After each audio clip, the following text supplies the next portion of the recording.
Tara, magluto naman tayo ng isda at ng maiba naman. Ito daw ay pagkain ng Senegal. Yung isda, pinalamanan ko nito. Yan ay parsley, coriander, sibuyas, bawang, at saka paminta, asin, at kaunting seasoning. So, ito nagayat na ako ng sibuyas at ginigisa ko na. Lalagyan ko siya ng tomato paste, isang buo. Ayan, tignan nyo guys.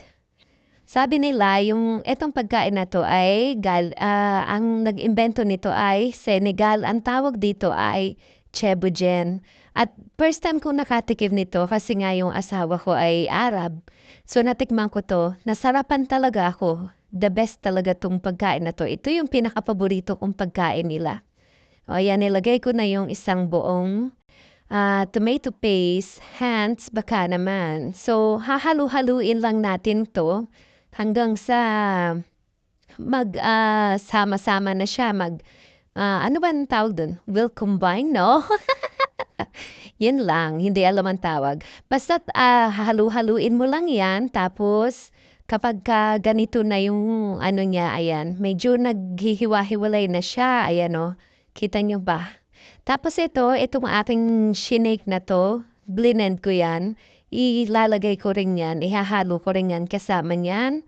Napakalasa nito kasi lahat ng ingredients nito ay halos blend ko talaga. Ayan, tingnan nyo guys. Tsaka ang sarap, tinikman ko kahit nga hilaw, tinikman ko siya, ang sarap ng lasa.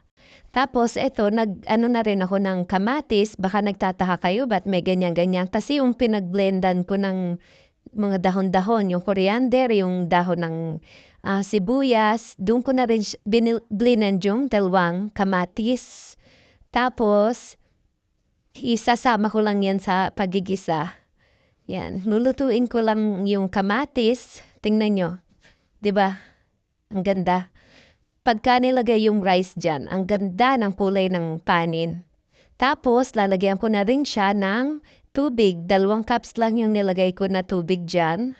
Tapos, dagdagan nyo na lang, depende sa kung anong ano nyo. Dagdagan nyo na lang. Tapos, ayan, halu-haluin ko lang yan. Siyempre, walang katapusang halo. Tapos, lalagyan ko na yan ng kalahating paminta, half teaspoon of salt. Tapos, nilagyan ko rin yan ng chicken Knorr cubes. Siyempre, pampasarap. At ito naman yung mga ginayat ko. May talong, may repolyo, kamote, carrots, patatas, at saka meron akong, anong tawag dito? Balinghoy, kamoting kahoy yan. Medyo hindi na siya fresh. Ayan yung prinito kong isda na may palaman na mga spices. Ilalagay ko na dun sa pinakulo ko kaninang yung mga ginisa-gisa ko kanina. Tapos, pagkatapos niyan, syempre, ang isusunod ko dyan ay yung mga gulay-gulay naman. At medyo matagal-tagal na nga akong hindi nakakapagluto nito. Simula nga nang dumating si inay, bihira na talaga akong magluto. Kaya talagang ang tagal ko nang hindi nagluto nito, nag-request si Kalbo. Ayan, inuna ko na dito yung balinghoy or kamoting kahoy. At sinunod ko na rin dito ang carrots, patatas, at may naiwan pang isang balinghoy.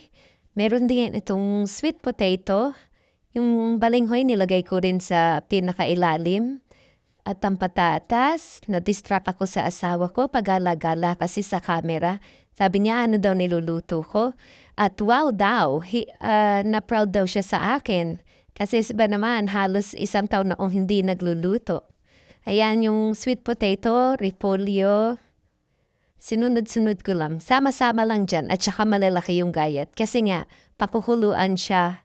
So pag naluto to, haahunin ko to mamaya. Ewan ko lang kung anong magiging lasa kasi nga ang tagal ko nang hindi nagluluto. Pero dahil gustong kumain at gustong magsilbi paminsan-minsan ay kailangan ding magluto. Eto na siya guys, oh. 'Di ba? May talong pala, nakalimutan kong sabihin yung talong. Tapos etong red pepper at saka hot chili, mamaya ko siya ilalagay kasi madali namang maluto. Eto namang maglola, tinanaw ko sa labas na andoon. At pagkalipas nga ng mahabang panahon, ito kumukulo na siya. Nalagyan ko rin siya ng shrimp kasi request ni Mudra. Yan, nilagay ko na. Itong shrimp na to, frozen naman to, kaya madali lang maluto to. At saka kahit naman hindi frozen, 'di ba? Mabilis naman talagang maluto ang hipon. So ayan, ilulubog-lubog ko lang yan dyan at mabango na talaga ang amoy. At diyan, inihaon ko na 'to, inihaon. Tinanggal ko na siya sa tubig kasi iluluto ko naman itong bigas. Sinukulan 'to ng 5 minutes. Iluluto ko siya doon sa pinaka-sauce nung pinaglutuan ko nung mga ng isda, talong, at saka nung mga gulay kung ano-ano. Ihahalo-halo ko lamang 'to.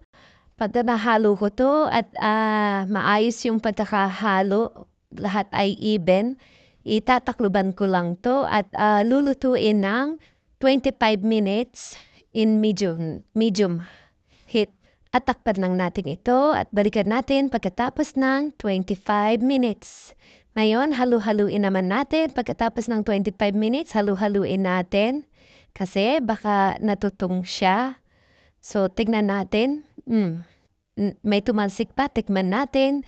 Medyo hilaw-hilaw pa, kaya pagkahalo, takpan ulit natin ito at lutuin ulit ng mga 5 minuto pa hanggang sa ito'y maluto. At ito na nga ang pinakahihintay ng lahat. Luto na, ang sarap na, ang bango-bango. Ready nang kumain. At dahil luto na, isa lang ang ibig sabihin nito. Ihanda na ang mga plato natin. At kung nakikita nyo naman, kahit ako hindi marunong, ay talaga namang todo effort din naman ako sa pag-aayos nitong ating kakainin. O, paano ba yan? Lapangan na. Bye-bye!